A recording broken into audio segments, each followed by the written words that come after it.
సంవత్సరాల తరబడి ఎన్ని మందులు వాడినా మీ మోకాల నొప్పులు తగ్గట్లేదా? ప్రాణ పెయిన్ క్లినిక్ లో అత్యాధునిక చికిత్స.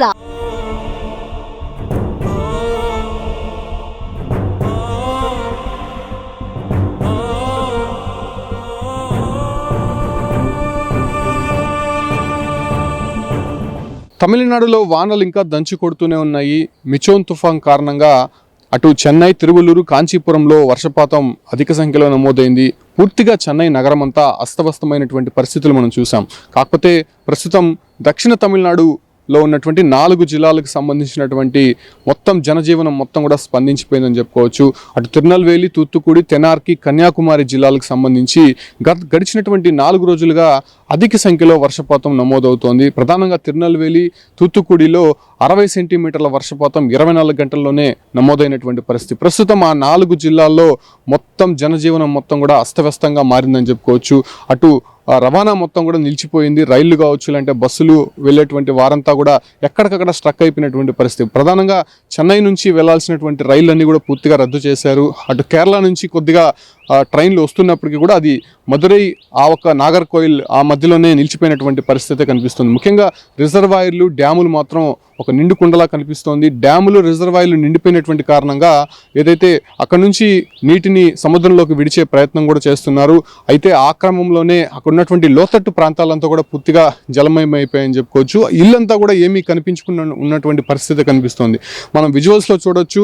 పైన హెలికాప్టర్ నుంచి తీసినటువంటి విజువల్స్లో చాలా స్పష్టంగా కనిపిస్తోంది. ఒక సముద్రం లాగా అక్కడ ఉన్నటువంటి ప్రాంతాలన్నీ కూడా కనిపిస్తున్నటువంటి పరిస్థితులు అయితే అక్కడ కనిపిస్తోంది. తూత్తుకుడి జిల్లాలో శ్రీవైకుంఠంలో దాదాపు 39 సెంటీమీటర్ల మేర వర్షపాతం నమోదైంది. ప్రస్తుతం ఆ ఒక్క ప్రాంతంలో జనజీవనం మొత్తం కూడా ఎటు వెళ్ళిందో కూడా తెలియనటువంటి పరిస్థితి. కొంతమంది అక్కడ ఆచూకీ కూడా గల్లంతైనట్టయితే స్పష్టంగా కనిపిస్తోంది. ముఖ్యంగా పాపనాశం, పెరుచెవి అనేటువంటి డ్యాములు పూర్తిగా నిండుకుండలా కనిపిస్తోంది. ఆ డ్యాముల్లో నిండినటువంటి నీరే కిందకి విడుదల చేయడంతోనే అక్కడ ఉన్నటువంటి లోతట్టు ప్రాంతాల్లో అంతా కూడా జలమయం అయిపోయాయని కూడా చెప్పచ్చు.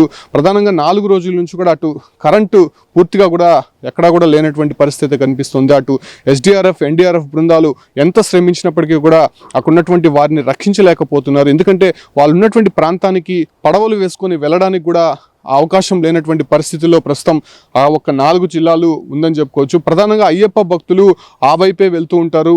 కోయంబత్తూరు, అదేవిధంగా మదురై ప్రాంతాల నుంచే కూడా వాళ్ళు ఎక్కువగా కేరళకి వెళ్తూ ఉంటారు. ఈ క్రమంలోనే ఏదైతే ఆంధ్రప్రదేశ్ నుంచి, అదేవిధంగా చెన్నై నుంచి పూర్తిగా రైళ్లు రద్దవడంతో అటు అయ్యప్ప భక్తులైతే మాత్రం చాలా ఇబ్బందులు అయితే ఎదుర్కొంటున్నారు. ప్రధానంగా కేరళ నుంచి రిటర్న్ అయ్యేటువంటి భక్తులు మదురై, నాగర్కోయిల్ వద్దే వాళ్ళు రైళ్ళంతా ఆగిపోవడంతో అక్కడి నుంచి ఎటు వెళ్లాలో తెలియనటువంటి పరిస్థితుల్లో అయోమయంగా ఉందని చెప్పుకోవచ్చు. ఇలా తమిళనాడులో ఉన్నటువంటి ఈ 4 జిల్లాల్లో ఈ ఒక్క రెడ్ అలర్ట్ కొనసాగుతూనే ఉంది. చాలా జనజీవనం అంతా కూడా ఇబ్బందులు అయితే గురవుతున్నారు. అటు కేంద్ర ప్రభుత్వం కూడా 4 జిల్లాలకు సంబంధించినటువంటి పరిస్థితులపైన ఆరా తీస్తూనే ఉంది. అటు తమిళనాడు ప్రభుత్వం, స్టాలిన్ కూడా ఎప్పటికప్పుడు అక్కడ ఉన్నటువంటి పరిస్థితుల్ని అంచనా వేస్తూ ఎప్పటికప్పుడు సహాయక చర్యలు అయితే చేపడుతున్నారు. కాకపోతే అక్కడ జనజీవనం ఏమైపోయింది, అక్కడ ఉన్నటువంటి ప్రజలు ఎటువైపు వెళ్తున్నారో అనే పరిస్థితులు కూడా ఎవరికి అర్థం కానటువంటి పరిస్థితి. కనీసం వాళ్ళని అక్కడ నుంచి వేరే జిల్లాలకి తరలించాలన్నా, లేకపోతే పునరావాస కేంద్రాలకి తరలించాలన్నా కూడా అక్కడ అవకాశం లేనటువంటి పరిస్థితి. ఎందుకంటే అక్కడ ఉన్నటువంటి భద్రతా సిబ్బంది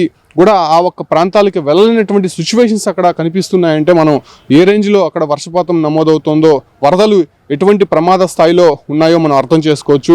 అయితే ఎన్డీఆర్ఎఫ్, ఎస్డీఆర్ఎఫ్ బృందాలు మాత్రం వాళ్ళు తీవ్రంగా శ్రమించి ప్రాణాలకు తెగించి అయితే అక్కడికి వెళ్తున్నారు. ప్రధానంగా వాళ్ళు అక్కడికి వెళ్ళకపోవడానికి కారణం ఏంటంటే అక్కడ ఉన్నటువంటి ఇళ్ల కంటే కూడా ఆ ఇల్లు పైకి నీరు చేరడంతో అక్కడ పడవలు కూడా వెళ్ళడానికి కష్టతరంగా మారింది. ఒకవేళ ఇంటి పైన పడవగానే వెళ్తే అక్కడే పడవలు కూడా స్ట్రక్ అయ్యేటువంటి అవకాశం ఉంటుంది. కాబట్టి అక్కడ కూడా కొన్ని పడవలు స్ట్రక్ అయిపోయినటువంటి పరిస్థితి. ఈ కారణంగా వాళ్ళు ఎటు వెళ్ళలేనటువంటి పరిస్థితుల్లో ఉన్నారు.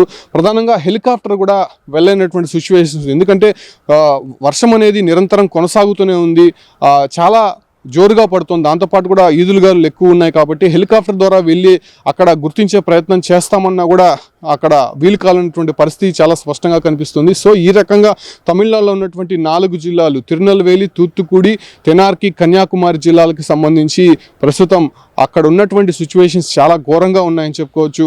తమిళనాడులో ఎప్పుడు వర్షాలు వచ్చినా కూడా ఇదే స్థాయిలోనే కనిపిస్తూ ఉంటుంది. ప్రధానంగా అది లోతట్టు ప్రాంతమైన అయి ఉండొచ్చు, లేకపోతే అక్కడ ఉన్నటువంటి రిజర్వాయర్లు, డ్యాములు సరిగ్గా లేనటువంటి కారణంగా అక్కడ ఉన్నటువంటి నీటిని ఎటు మళ్లించాలో తెలియనటువంటి పరిస్థితుల్లో అది జనజీవనంలోకి వస్తున్నటువంటి సిచ్యువేషన్స్ అయితే కనిపిస్తోంది. మిచో తుఫాన్కి సంబంధించినటువంటి పరిస్థితులు అక్కడ మరవక ముందే తమిళనాడులో మరో ఉపద్రవం ఈ 4 జిల్లాల్లో ప్రధానంగా కనిపిస్తోందని చెప్పుకోవచ్చు.